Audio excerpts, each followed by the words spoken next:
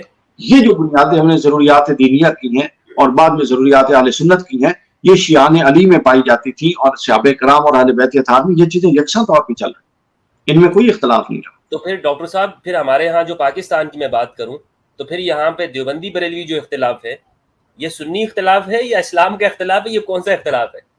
شیعہ کی میں یہ تو بات نہ نہیں سنی اختلاف ہے، یہ تو نہ سنی اختلاف ہے نہ اسلام کے اختلاف ہے، میں تو اس کو مانتا ہوں دو ذہنوں کے اختلاف ہے۔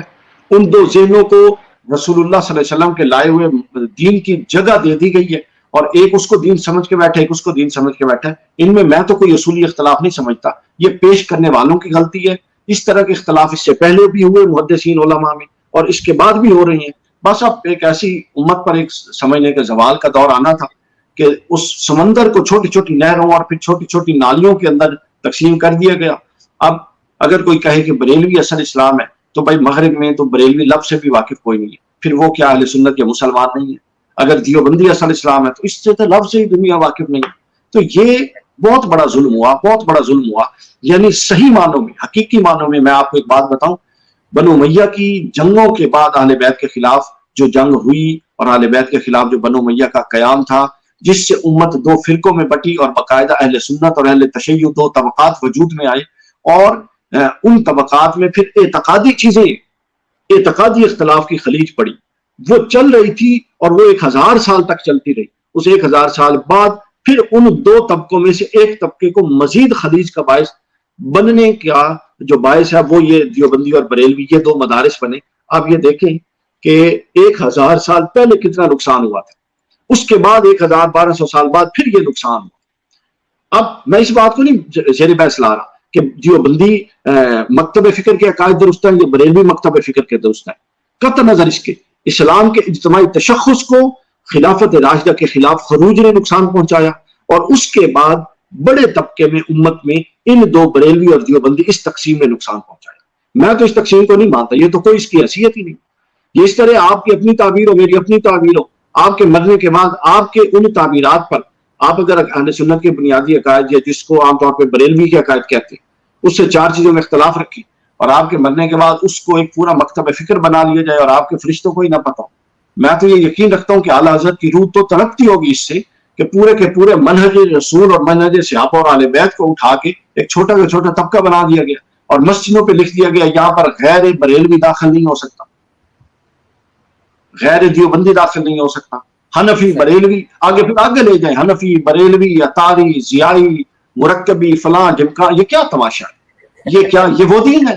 یہ وہ دین ہے؟ مطلب حیرت ہے، یہ وہ دین ہے جو قیامت تک کے لیے آپ کو ضمانت فراہم کرتا ہے یار، جس میں آپ داڑھی کے بالوں پر کسی کو بال اوپر نیچے ہو جائیں تو آپ اس کو گنجائش نہیں دیتے، اس کا لباس تھوڑا اوپر نیچے ہو جائے آپ اس کو گنجائش نہیں دیتے، اور دوسری طرف آپ یہ کلیم کرتے ہیں کہ یہ قیامت تک کے لیے دین ہے، یا آپ جھوٹے ہیں یا آپ کا یہ والا دین جھوٹا ہے۔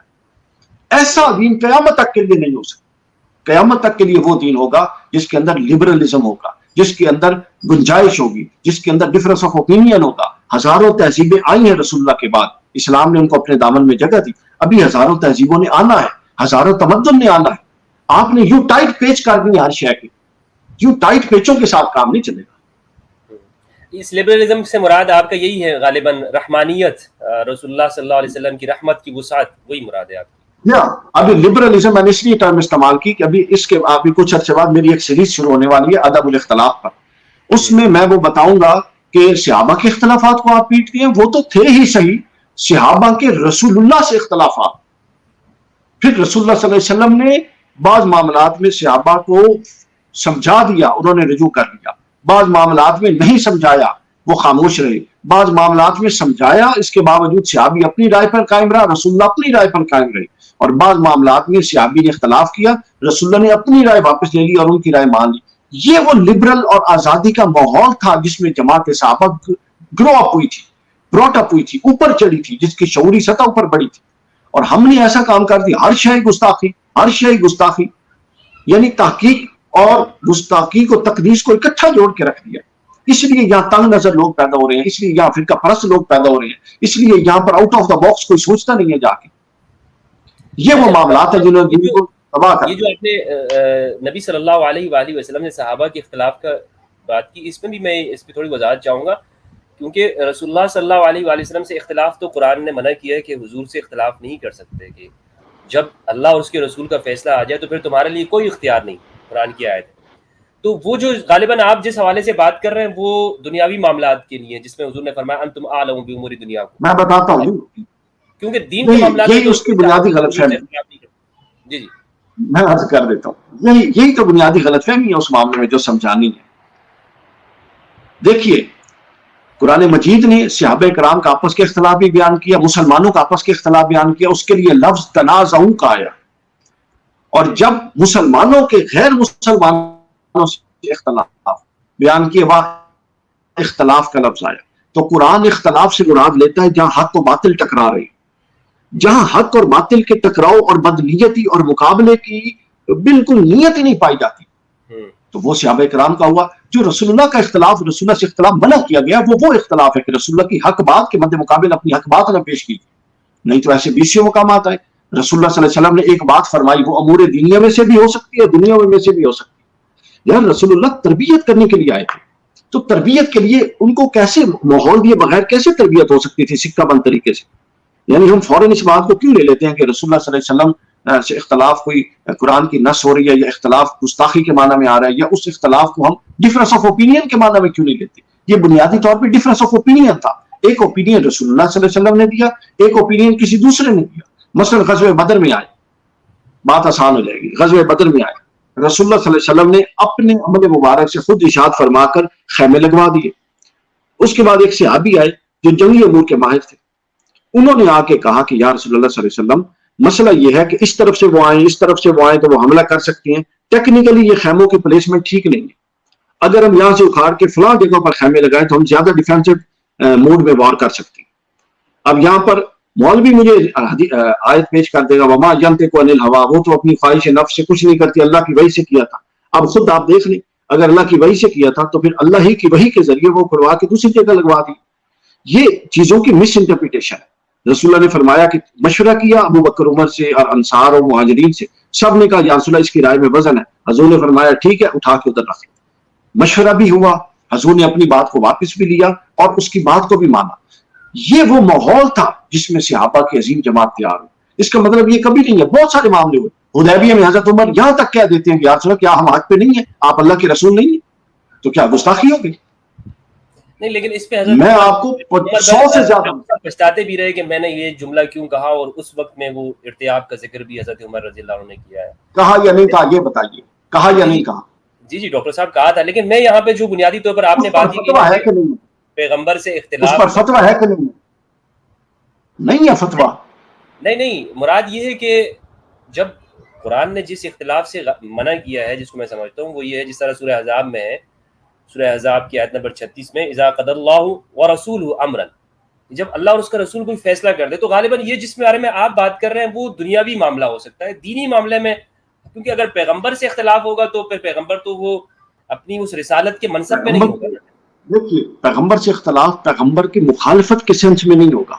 پیغمبر سے اختلاف کا لفظ بھی نہیں استعمال کریں، پیغمبر سے ڈفرنس آف اوپینین انڈرسٹینڈنگ کے لیے تو ہو سکتا ہے کہ یا رسول اللہ یہ یوں بھی تو ہو سکتا ہے معاملہ، حضور نے واضح فرما دیا، اور بعض اوقات حضور نے اس کو قبول فرما دیا، فرمایا کہ ہاں یہ ٹھیک کہہ رہے ہیں، اپنی بات۔ جو مثال آپ نے ذکر کی ہے، صحابی نے پوچھا بھی تھا کہ آپ کا یہ وحی کے مطابق آپ نے فیصلہ کیا یا یہ آپ کا جنگی حالات کو دیکھتے ہوئے آپ کا اپنی ذات کی طرف سے فیصلہ ہے؟ تو حضور نے فرمایا نہیں، یہ میں نے اپنے خود مشاہدہ کرتے ہوئے میرا فیصلہ ہے۔ تو انہوں نے پھر عرض کیا یا رسول اللہ صلی اللہ علیہ وسلم پھر ہم اس کو آگے لے چلتے ہیں، وہ پھر جگہ کا وہ کیا۔ تو یہ بات تو ڈاکٹر صاحب بالکل کلیئر ہے۔ خیر میں اس سے آگے جانا چاہتا ہوں اس حوالے سے کہ یہ اہل سنت کے اصول اور عقائد کے اوپر گفتگو ہو رہی تھی۔ آپ نے یہ فرمایا کہ اہل سنت کے جو عقائد ہیں، ایک تو وہی ہے جو ضروریات دین ہے، دوسرا یہ آپ نے بیان کیا کہ مثلا یہ ایک رد عمل کے طور پر یہ چیز وجود میں آئی ہے جس میں کچھ عقائد کا اپنے دور کے مطابق اس میں اضافہ کیا گیا۔ اب میرا سوال یہاں پر یہ ہے، مثال کے طور پر بہت ساری چیزیں ایسی ہیں جس وجہ سے کہتے ہیں کہ ڈاکٹر وقار قادری یا مفتی ہمدرد یہ تو سنی نہیں ہے، تو یہ کن بنیاد کے اوپر کہا جاتا ہے؟ کیا وہ کہیں پر لکھ دیے گئے ہیں کہ مثلا یہ شخص سنی ہوگا؟ آپ مجھے آسان لفظ میں بتا دیں کہ ایک بندہ سنی کب ہوتا ہے، مثلا ایک کب سنی کہلایا جاتا ہے؟ دیکھیں گے کہیں نہیں لکھا ہوا. میں نے ابھی آپ کے ساتھ بیٹھنے سے پہلے یہ میرے پاس اصول بزدبی پڑھی ہے، اس کے بعد یہ سامنے پڑھی ہے امام ابو شکور سالمی کی التمہید، اس کے ساتھ پڑھی ہے امام بہقی کی الاعتقاد، امام سرخسی کی اصول. میں سب سے ڈھونڈ چکا ہوں، مجھے کہیں سے مل جائے، یہ ہیڈنگ مل جائے، پوری فہرستیں کھنگال بیٹھا ہوں کہ کون اہل سنت ہے اور کون سی ضروریات اہل سنت کی ہیں. کسی نے 3 چیزیں لکھی ہیں، کسی نے 40 چیزیں لکھی ہیں. سر یہ چیزیں اس طرح سے نہیں ہیں جس طرح سے باندھ دی گئی ہیں. جی جی ان سب کو دیکھ کر میں نے یہ رائے قائم کی ہے، ان سب کو دیکھ کر میں نے یہ رائے قائم کی ہے کہ اصل چیز جو ضروریات دین ہے اس کی جو بہترین ترین تعبیر ہے وہ اہل سنت ہے. بس دیکھیے نا، جب ہر طرف سے بدعتی اور گمراہی فرقے اپنے انفرادی تشخص کو برقرار رکھنے کے لیے خود کو اپنے الگ الگ ناموں سے پکارنے لگے، جب کسی سے پوچھا جاتا تھا کہ تم کون ہو، وہ کہتا تھا میں مسلمان. اچھا، پھر سوال کی ایک لمبی فہرست تھی، بھائی کون سا مسلمان؟ جو قرآن کو وہی کتاب، اپنا قرآن کو عقل کتابیں سمجھتا ہے کہ عقل کو قرآن کتابیں سمجھتا ہے؟ ٹھیک ہے. جو صحابہ کرام حضرت علی سے ٹکرائے ان کو معاذ اللہ کافر سمجھتا ہے یا ان کو مسلمان سمجھتا ہے؟ خارجیوں کو مسلمان سمجھتا ہے، حضرت علی کو حق پر سمجھتا ہے یا ناحق سمجھتا ہے؟ کون اتنے سوالوں کے جواب دیتا؟ اس کے لیے پھر علماء نے اور اس وقت کے محدثین اور اہل دانش نے اور اہل فکر نے ایک عام شخص کے لیے بڑی آسانی پیدا کر دی کہ وہاں ایک منہج مرتب کر دیا جس کو اہل سنت کہتی. اور یہ بھی کوئی ٹائٹ چیز نہیں، جس طرح میں نے بتایا اہل سنت کے منہج میں اعتقادیات کے باب میں کم از کم 4 نقطۂ نظر ہے، فقہ کے باب میں کم از کم 4 نقطۂ نظر ہے، اخلاقیات یعنی روحانیات کے باب میں کم از کم 5 نقطۂ نظر. ان تعبیرات کو قبول کر لیا گیا اور یہ ضروریات اہل سنت ہیں. جو ضروریات دین کی درست ترین تعبیر ہے یہی ضروریات اہل سنت ہے. ضروریات دین کی درست ترین تعبیر ہی ضروریات اہل سنت ہے. ضروریات دین کی درست ترین تعبیر ہی ضروریات اہل سنت. اس کے علاوہ آپ کا دل چاہے آپ 500 چیزیں ایڈ کر دیں، اللہ اور اللہ کے رسول نے ایڈ نہیں کی. بہترین بات آپ نے کی. مجھے یہاں پہ شبلی نعمانی کی کتاب الکلام سے ایک پیراگراف یاد آ رہا ہے. وہ کہہ رہے ہیں اہل سنت کے عقائد انہوں نے لکھے ہیں کہ اہل سنت کہتے کس کو ہے. تو انہوں نے لکھا ہے کہ ہمارے ہاں متقدمین نے تقریباً 10-11 چیزیں لکھی ہیں اصول میں. اس میں ایک یہ بھی ہے ڈاکٹر صاحب کہ عالم متغیر ہے، عالم بدلتا رہتا ہے اور جو چیزیں بدلتی ہے وہ حادث ہے، اس لیے عالم جو ہے یہ حادث ہے. ایک چیز یہ لکھی. دوسری چیز وہ کہتے ہیں اہم جو چیز ہے اہل سنت کے عقائد میں سے کہ وہ یہ سمجھتے ہیں کہ ہمارا اس بات کے اوپر یقین اور اعتقاد ہے کہ انسان کو جادو کے ذریعے سے گدھا بنایا جا سکتا ہے. جو شخص یہ شبلی نے لکھی ہے اور شبلی نے کہا کہ یہ جب چیزیں اس طرح سے تھی تو پھر معتزلہ آیا اور معتزلہ نے کہا کہ خدا کے بندو عقل بھی کوئی چیز ہوتی ہے کہ نہیں ہوتی؟ جادو سے حقیقت نہیں بدلتی ہے، جادو سے سامنے کی صرف اس کی انسان کی نظر میں چیز بدل جاتی ہے. تو بہرحال یہ اس طرح کی مثلاً اب ڈاکٹر وقار قادری صاحب کا دل کرے وہ کہے کہ میری تعبیر کے نزدیک تو یہ بندہ سنی ہے تو وہ ایک چیز کا اضافہ کر دے کہ مثلا میں آپ کے اس پوائنٹ کی وضاحت کرتا ہوں، اس پوائنٹ کی وضاحت. آج آپ کنز العلماء سے متفق ہیں تو آپ سنی ہے، کنز العلماء سے متفق نہیں آپ سنی نہیں ہے. اچھا ابھی دیکھیے مثلا یہ جو آپ نے پہلے بات کی نا عالم کے حادث اور اللہ تعالیٰ کے قدیم ہونے کے بارے میں، یہ وضاحت میں نے کر دی ہے. مثلا ہم ایمان کا جب اجمال بیان کرتے ہیں تو ہم کہہ دیتے ہیں آمنت باللہ کما ہوا باسمائہ و صفاتہ، جیسے کہ اس کی اسماء اور صفات ہے ہم نے اس کو مان لی. تو لہٰذا یہ سب چیزیں اس کے اندر ہے. اس کی اب یہ پتہ کیا ہے، آپ صرف توحید کے باب میں اللہ تعالیٰ پر ایمان کے باب میں 100 چیزیں جو عقائد ہیں وہ بیان کر دیں اور آپ ضروریات اہل سنت میں ان کو ڈال دیں. بتائیے یہ کون سی سمجھداری ہے؟ تو آپ جتنا بات وہ جتنا بکھیڑا ڈالنا بکھیڑ ڈال دیجیے، بنیادی چیزیں اس کے اندر آتی ہیں. اور یہ بات جو شبلی نعمانی نے کیا یہ میں کرنا نہیں چاہ رہا تھا، میں نے تھوڑی دیر پہلے لیپ ٹاپ کی یہ کھولی ہوئی تھی، تو لہٰذا اب کیا کہا جا سکتا ہے. صحیح بات. اچھا ڈاکٹر صاحب میرا یہ سوال ہے کہ ابھی آپ نے اپنی گفتگو میں نواسب کا ذکر کیا، تو پہلے بھی ہماری گفتگو ہو چکی جب میری آپ سے ملاقات ہوئی تھی. یہ مجھے بتائیے گا کہ ناسبیت جو ہے اس کا آپ نے پہلے مجھے یہ گفتگو کی تھی کہ ناسبیت کا غلبہ ہوتا جا رہا ہے اہل سنت کے اوپر. تو جب ہم اہل سنت کو پڑھتے ہیں تو اس میں وہ روافض کا ذکر کرتے ہیں، خوارج کا ذکر کرتے ہیں، لیکن ناسبیت کے اوپر سے وہ یوں گزر جاتے ہیں. اس کی کیا وجہ ہے؟ اس کی وجہ یہ ہے، پہلے یہ سن لیجئے کہ ناسبی فکر کیا ہے. ناسبیت بنیادی طور پہ انکار رسالت پر مبنی ایک فکر. ناسبیت کے بارے میں یہ غلط فہمی ہے لوگوں کو کہ ناسبیت اہل بیت کے خلاف کوئی ایک محاذ تھا، نہیں، یہ بنیادی طور پہ جناب رسالت مآب صلی اللہ علیہ وسلم کے خلاف ایک محاذ تھا۔ زبردست زبردست، بہت خوب بہت خوب۔ جب رسول اللہ صلی اللہ علیہ وسلم مکی دور تک تھے وہ محاذ کھل کے ڈٹ کے انہوں نے لڑا۔ آپ سمجھ رہے ہیں میری ساری بات؟ جب رسول اللہ صلی اللہ علیہ وسلم مدینہ پاک تشریف لے کر آ گئے اور اسٹیٹ کے سربراہ بن گئے، ایک اسٹیٹ کے سربراہ بن گئے رسول اللہ صلی اللہ علیہ وسلم، اس وقت پھر ناسبیت جو تھی وہ پوری قوت سے اس طرح سے سامنے نہیں آ سکتی تھی۔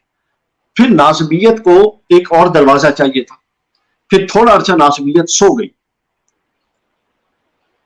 پھر ناسبیت نے سیدنا ابو بکر اور سیدنا عمر رضی اللہ عنہما کا دور سو کر دیا اور سیدنا عثمان کا آدھا دور سو کر گزارا۔ پھر ناسبیت جاگ گئی۔ اب ناسبیت کو ٹکراؤ تھا یا رسول سے یا رسول کے خون سے۔ اب رسول اللہ صلی اللہ علیہ وسلم کی حیات ظاہری میں براہ راست ٹکرا نہیں سکتے تھے، وہ رسالت سے ٹکرانا ہو جاتا۔ ناسبیت سمجھدار عنصر کا نام ہے، وہ سمجھ گئی کہ مسلمان کو رسول کے بارے میں تو تذبذب میں نہیں ڈال سکتے ہو، خون رسول کے بارے میں آرام سے ڈال سکتے ہو، یہ یوں چٹکیوں میں آ جاتی ہے ہر غلط تعبیر، اور اس میں ڈالا گیا، اور وہ اذکرکم اللہ فی اہل بیتی، اذکرکم اللہ فی اہل بیتی، وہ سب کچھ بھلا دیا گیا۔ آخری خطبے رسول اللہ کے بلا دیے گئے کہ رسول اللہ فرماتے تھے، رسول اللہ کوئی خوف تھا کس کی بنیاد پر فرماتے تھے کہ میری اہل بیت کے ساتھ ان کے بارے میں اللہ کا خوف رکھنا۔ فرماتے تھے قرآن اور اہل بیت دو ہی چیزیں رسول اللہ چھوڑ کے گئے ہیں، میرے رسول نے میرا گریبان قیامت کے دن پکڑنا ہے دو چیزوں پر، ایک قرآن کے معاملے میں، ایک اہل بیت کے معاملے میں۔ اور میرا اپنا یہ یقین ہے، کوئی اور اختلاف کر سکتا ہے، قرآن تو ظاہر اللہ کی کتاب تھی۔ تو مخالفتیں ہمدرد صاحب اصولی طور پہ دو مخالفتیں ہیں جن سے آپ ٹکرائیں گے تو آپ حرام کریں گے، آپ کفر کریں گے، ایک اللہ اور ایک رسول۔ اب رسول سے براہ راست تو ٹکرایا نہیں جا سکتا تھا، تو لہٰذا رسول کی آڑ میں رسول کی اولاد سے ٹکرانے کی ایک روش اس کو پروان چڑھایا گیا۔ تو ناسبیت کی ابتدا رسول اللہ کی مخالفت تھی، اور ناسبیت کا کمال آل رسول کی مخالفت تھی۔ اور وہ کیا ہوئی، اور پیچھے سے کیا تھا، ایک خاص ذہن تھا، سرداری والا ذہن، جس کا اظہار یزید کے شعروں سے ہوتا ہے کہ بنو امیہ، وہ کہتا بنو ہاشم پر کوئی وحی نہیں نازل ہوئی، یہ انہوں نے ہم سے اقتدار لینے کے لیے معاذ اللہ ڈھونگ رچایا۔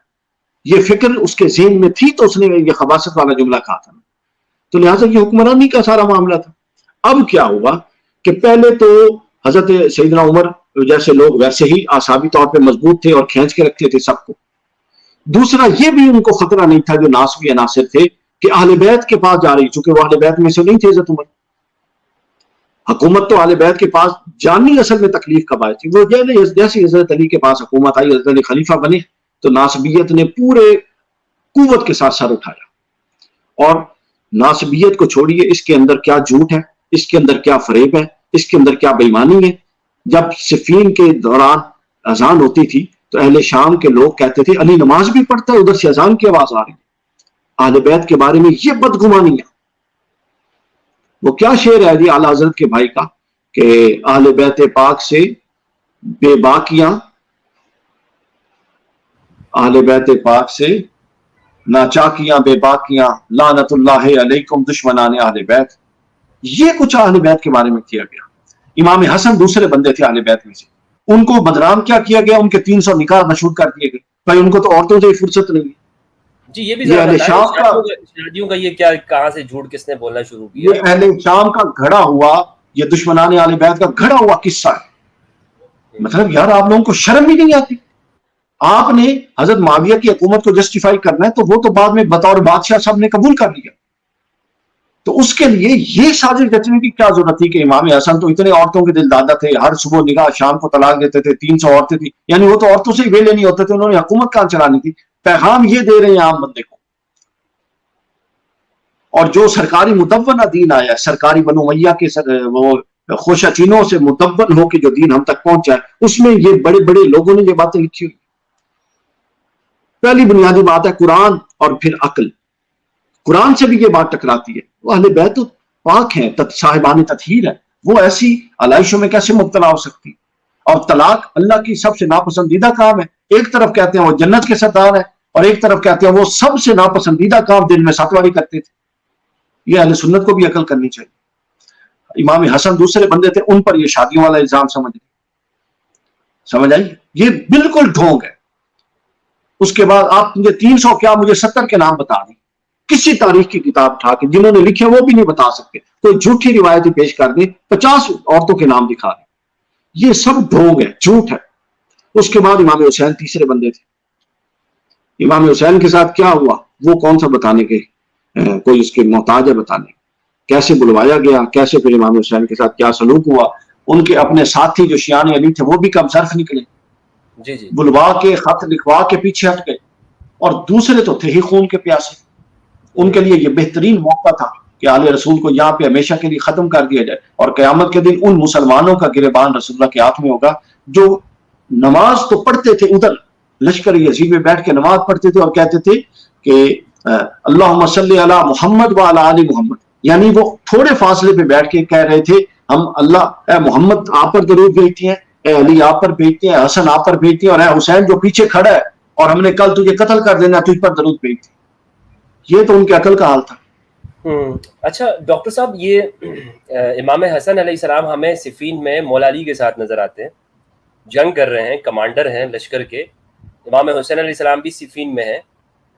تو بعد میں جا کر امام حسن علیہ السلام نے شامیوں کے ساتھ صلح کر لی ہے. تو اب اس میں یہ ایک سوال یہ کیا جاتا ہے, بولتے ہیں کہ بھائی یہ دیکھو کہ وہاں پر جب امام حسن علیہ السلام نے صلح کر لی ہے, اور تو اب تمہیں کیا ضرورت ہے کہ تم اس موضوع کے اوپر گفتگو کر رہے ہو اور اس پہ بات کر رہے ہو. جبکہ امام حسن علیہ السلام کے اس کردار کو نہیں دیکھا جاتا کہ علی کے زمانے میں امام حسن نے ان کے مخالف جنگ کی ہے. اس کو تو آپ کس طرح سے بیان کریں گے کہ امام حسن علیہ السلام کی جو صلح ہے آپ کی نگاہ میں یہ کیا حیثیت رکھتی ہے؟ یہ بہت اچھا سوال ہے آپ کا. دیکھیے اسی بنیاد پر کنفیوز کیا جاتا ہے لوگوں کو نا, ناسبیت اس بنیاد پہ کھڑی ہے آج کے دور میں. ایسا ہی. اچھا مجھے ایک بات بتائیے, ہم نے جتنی دفعہ ذکر کیا نا, ہم نے حضرت معاویہ کا آپ کے سامنے ایسے ہی ان کے بارے میں ہم لان تان کرنے کو ناجائز سمجھتی ہیں. نہیں بالکل لان تان کسی پہ ڈاکٹر صاحب نہیں ہونا چاہیے. کسی ہم ان کے بارے میں ابو جہل کے بارے پر بھی جو ہے نا وہ اس طرح کی وہ گالیاں نہیں کرتے, اور ویسے کہہ رہا ہوں اس کے بعد کوئی ان کی تکفیر بھی نہیں کرتا. تو یہ سب کچھ یہ سب کریڈیبلٹی کیا ہے؟ یہ وہ کریڈیبلٹی ہے, یہ کوئی ان کی ذات کی کریڈیبلٹی نہیں ہے, یہ حسن کی صلح کی کریڈیبلٹی ہے. حضرت بہترین آپ توجہ فرما رہے ہیں فیضان صاحب کہ ہم یہ جو کہتے ہیں یہ ان کی ذات کی نہیں, انہوں نے تو ایک خروج کیا تھا. یہ صلح حسن کی کریڈیبلٹی ہے کہ آج حضرت معاویہ پکارے جا رہے ہیں. یہ بہت بڑی بات میں نے کی ہے. جی آپ مطلب اگر وہ جنگ جاری رہتی تو پھر تو وہ جو مثلاً جو آپ مجھے ایک بات بتائیے نا, وہ بہت بڑی بات لگنی تھی. ہاں اچھا اب دوسری بات بتائیے کہ یہ تو اب دوسری بات جو کہی جاتی ہے جی صلح کی ہمارے ہیں دوست لوگ, وہ ایسے بناتے ہیں جیسے ایک دوسرے کے ساتھ بڑی محبت تھی, جفیاں ڈالتے تھے, مٹھائیاں کھلا کے انہوں نے صلح کی.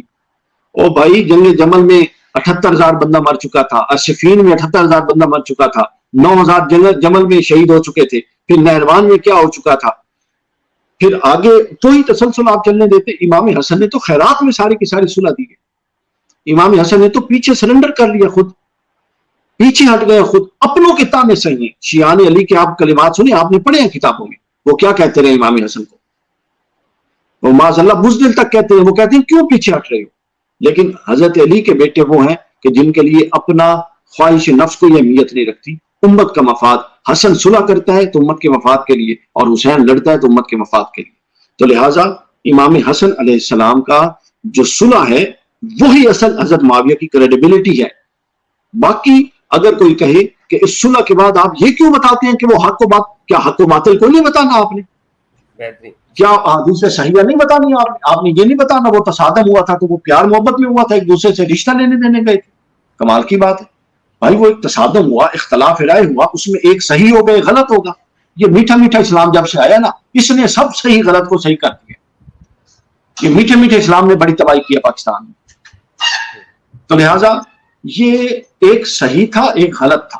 غلط کو غلط کہیں گے, اسلام کا بنیادی کلیہ ہے کہ سچا ہوتا ہے, جھوٹا ہوتا ہے, غلط ہوتا ہے, صحیح ہوتا ہے. باقی غلط کو غلط کہنے کا ایک ضابطہ ہے.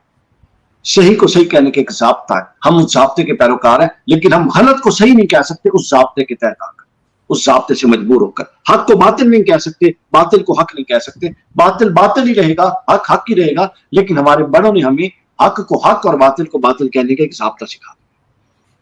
بہترین بات ڈاکٹر صاحب، بہت بہت شکریہ آپ کا۔ میں سمجھتا ہوں کہ ہمارے اس سیشن کا یہ آخری سوال تھا، اور انشاءاللہ آپ کے ساتھ میں کنٹینیو کرنا چاہوں گا، اس سلسلے کو ہم کنٹینیو کریں گے ناسبیت کے اوپر، خارجیت کے اوپر، مختلف فتنوں کے حوالے سے، اور انشاءاللہ رافضیت میں رابضیت کے حوالے سے بھی جتنے بھی جو سوالات ہیں ہمارے ہاں، جو فتنے ہیں، ان کے اوپر ہم ڈسکشن کریں گے۔ میں آپ کا بہت شکریہ ادا کرتا ہوں، آپ نے اس سیر حاصل گفتگو کی ہے۔ اللہ سبحانہ و تعالیٰ آپ کی علمی کاوشوں کو قبول و منظور فرمائے۔ بہت بہت شکریہ ڈاکٹر صاحب، آخر میں کچھ فرمانا چاہیں گے اس سیشن کے آخر میں؟ نہیں، بس اللہ تعالیٰ آپ کو اپنے زبان میں رکھے۔ دیکھیے، ہمیں پھڈے کم اور اب اتفاق کی بات زیادہ کرنی ہے، علمی بات زیادہ کرنی ہے، بنیادی اصولی بات زیادہ کرنی ہے۔ اگر کسی سے اختلاف بھی کرنا ہے اس دور میں تو اصول کی بنیاد پر کیجیے، اگر وہ اصول کی بنیاد پر اختلاف نہیں ہے تو اس کی کوئی حیثیت نہیں۔ ہم قریب تر اس لیے آ سکتے ہیں، میری رائے میں ہم قریب تر صرف اور صرف اس وجہ سے آ سکتے ہیں کہ اگر ہم اصولوں پر بات شروع کر دیں۔ اگر ہم اصولوں پر بات شروع کر دیں گے تو میرا خیال ہے ہمارے اختلافات کم ہو جائیں گے، اور جو اختلافات رہیں گے وہ باہمی قابل قبول رہیں گے، چونکہ وہ اصولوں پر قائم ہوں گے۔ بہت بہت شکریہ ڈاکٹر صاحب، اللہ آپ کو صحت و سلامتی کے ساتھ رکھے۔ فی امان اللہ، بہت اللہ شکریہ۔ حافظ، السلام علیکم ورحمۃ اللہ۔ وعلیکم السلام ورحمۃ اللہ۔